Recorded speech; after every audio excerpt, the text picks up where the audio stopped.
Okay, I think we're live. Cool. Okay, so you guys wanted to see Declan in a video. So what I'll do is I'll show you Declan. Yeah. He's right there.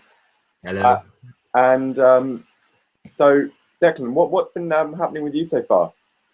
I got lost in time. What do you mean by that?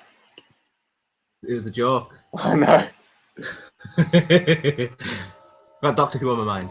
Yeah, I can tell. So you're still keeping up the nerdiness. Yes. You can't get rid of your nerdiness. You can only embrace it and let it consume you. Yeah, I think we spent a lot of time playing Mass Effect. Mass Effect and Halo, embracing our inner nerdiness. Oh yeah. Yeah. Hey, how many Yeah. times have you complete Mass Effect? You know what? I think I lost count after like because we went to the we definitely saw at least two of the endings, didn't we? Yeah. Because we tried to complete, because there's an achievement, one thing, to complete it 10 times, something stupid like that. Or whatever it was. But I think I was on 10 and you were on 11 times. See if I Yeah, complete the quickest. And oh my word, every time I completed it, I'd start it again. Oh, that was it. Because when you replay the game, you keep all your stats. So you can try and get the ultimate weapon or armor or whatever it was. So upgrade, but you have to keep leveling and leveling to reach max level. That was it. You have to get to the max level for fly. I mean, it was a long time ago. We were playing so much back then. You know, I think we were essentially trying to make up for lost time. I think, yeah, hate flies. Hate flies.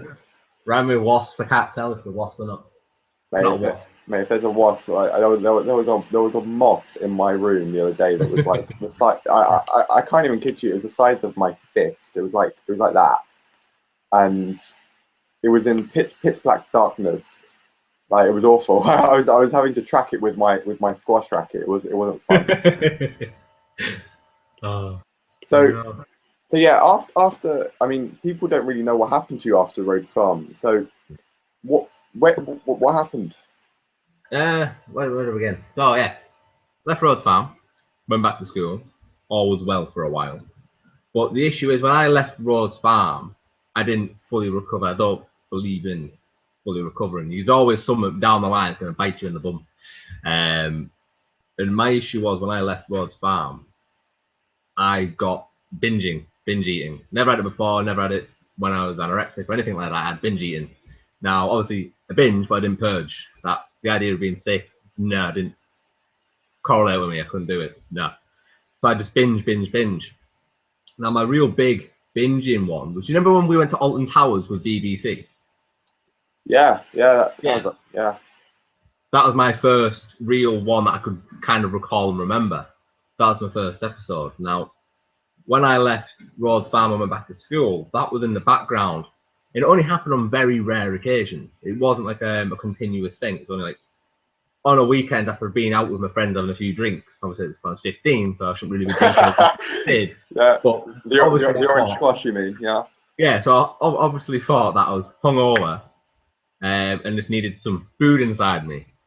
I only assumed it as that. Now, I then started to see it actually wasn't that. It was kind of taking over my life and it got worse and worse.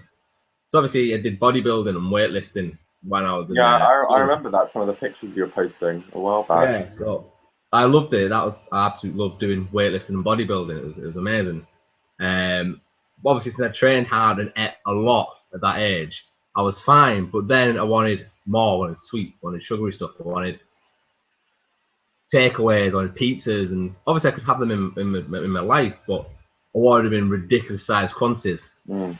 So obviously I'd binge, and then it got to a point where I'd come home and I'd binge, and I'd go before I got to bed I'd binge, and I started putting on weight, and obviously just recovering from anorexia or getting over that stage in my life, jumping onto that as a still the mindset of someone who's anorexic. But obviously, most people who do binge, they purge. So you've got that form of release. Yeah. I didn't. Yeah. So I'd have all that inside of me, and I have to wake up in the morning and go to school feeling just as bad as I did that prior when I binged. Yeah. So obviously, it started making me really depressed, and got to a point where I tried to kill myself. Didn't work, as you can tell. Unless I'm a ghost speaking to you now, then I think everyone's going to be glad that didn't. yeah. I mean, Obviously, I can imagine it must have been it must have been a very difficult time. yeah, it was. It was bad because you didn't really have anyone to speak to, and therapist wise, the crap you don't understand. They never have done. You try and tell them you've got an eating disorder. For me, my binging was like an addiction. I Yeah, had to do it. I had an urge to just like drink, but obviously it wasn't drinking. It was binging and eating, and they couldn't correlate that. So when I said it was like an addiction, it was a drive that I had to get rid of, an itch. You couldn't understand it, so you just kind of pushed me off the next week. And their form of therapy was rile me up to the point where I would burst into tears and get really angry and then send me home. That was their therapy. That's apparently what was going to help me. And it just actually got me really pissed off to the point where I'd go home, I'd binge, I'd punch something, I'd get really angry and then just lock myself away. Now, when I tried to kill myself, I then didn't leave my room for 5 years. I didn't really leave the house. I didn't leave. I didn't socialize. Only on occasion. To go to get my hair cut, it would take me about 2 months to get myself ready and capable of going out to get my hair cut. So from paranoia, depression, social anxiety. So I couldn't leave the house. It was horrible. So I didn't do much. I just gamed. So I didn't go to college. Didn't go to uni. Purely because I just drove myself to insanity, really, and just locked myself away. So I lost all my close friends that I had in school. I lost touch with, and now I try and find them now. There's a friend of mine who I can't find to save my life. I can't get in touch with her. One of my closest friends, Joe, I see him rarely on occasion we bump into, so we need to get something done again just to build those bridges. I kind of destroyed myself, and it's like goodbye. yeah. If you didn't know what I was doing, I did like a kick. I did like a kick goodbye. But obviously, you can't see my legs, so it kind of just fails the dramatic point of the kick. Look at push. Yeah. So yeah, so that was kind of that, and then obviously a few things came up when I was. How old am I now? 22. I'm 22. You're pretty old. Well, I'm 24. One Can I minute. ask you for help? I don't even get it. Thank you. I think I'm 23. I'm 23. So yeah, I'm 23. So yeah. Thank you. Thanks, Mate, thanks, as soon as I hit 18, like I just stopped counting. I always have to calculate how old I am. Yeah, I always forget. I always think I'm a year older than I am. You laughing for? You thought I was 22. She put Taylor Swift's 22 song on when I turned 22. The first thing you hear when you wake up with 22 is Taylor Swift's song 22. Thank you.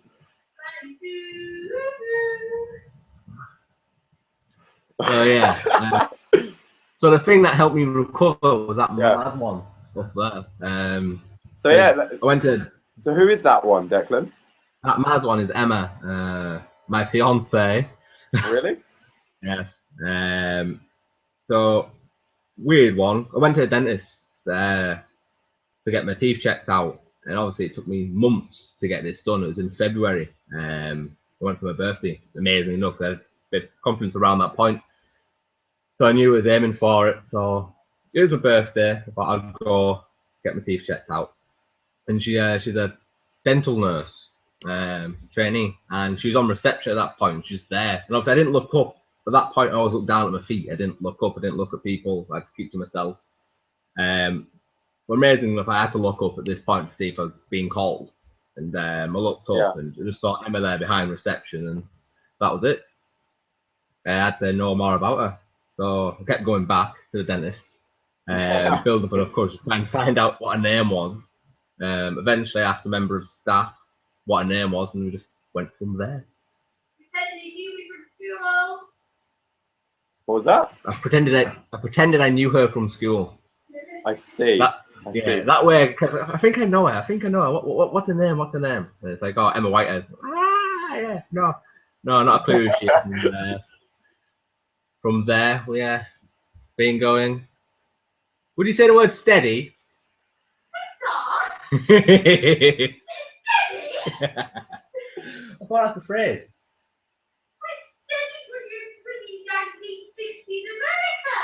We did watch Hairspray last night. And Chicago. Oh wow, So yeah. wow. So yeah. Yeah, because I remember I think you came down to London for like a week or something, wasn't it? And Yeah. you were saying let's meet up, but then when you told me, well, when I found out what you were intending to do, I think I was like, 1 minute, I think I should leave you be for that one. Um, Yeah. I think when did you go? You went to the Harry Potter studios, didn't you? Yeah, went to the Harry Potter studios, went to see Phantom of the Opera. If you haven't seen That's it, the Phantom of the Phantom of the Opera, Opera. That was it. Phantom of the Opera, it's amazing. Yeah. And then went to Gordon Ramsay's restaurant, the Yarn and Albany, and that's where I proposed. York and Albany, apparently, and that's where I proposed. And it was So, lovely. so I think, how did it come about? How did the proposal come about? Well, I saved for a long time. I had a few bits of saving saved up. I got a ring, which you need. So if you're ever going to propose to people, get a ring. You do need a ring. Later. Okay. And then obviously we're in London, and I thought I was originally going to take us on holiday. We're going to go to Lanzarote, and I thought I'd do it there. But then I thought that's too obvious if she had any inkling. So I thought I'd surprise it in London. So we had the meal. It was lovely. Then I said I'm going to go to the bathroom. So I went to leave, and I called the waiter and I said I'm going to propose to my girlfriend. Could you record it for me? So I got the video recordings of it. Oh, So obviously, excellent. yeah, it had to be done. So he said he was going to take our picture, and all you've got is Emma saying, "Oh, should I stand?" And I'm like, "No, just stay there." He's like, "Oh, why?" Just stay there for a minute. Obviously, she tried to ask what's going on. I get down on one knee, but That's so very yeah, if you're gonna sweet. do it, get on one knee. You have to. It's classic. Unless you're gonna do something weird, or you don't have legs, then you can do it without. Unless you're just gonna lie flat and then just look up